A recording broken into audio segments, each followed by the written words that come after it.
Good morning. Gagawa ko ng sariling mantika ko. Ayan oh. Taba ng baboy.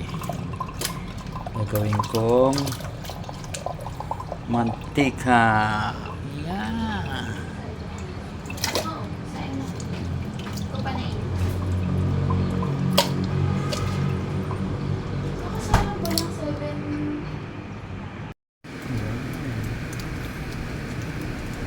Yan na ang gawa ko na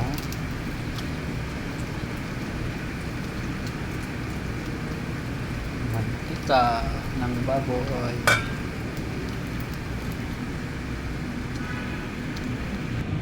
Ito na siya oh. Diba? Ayos. Finished product. Mantika ng baboy.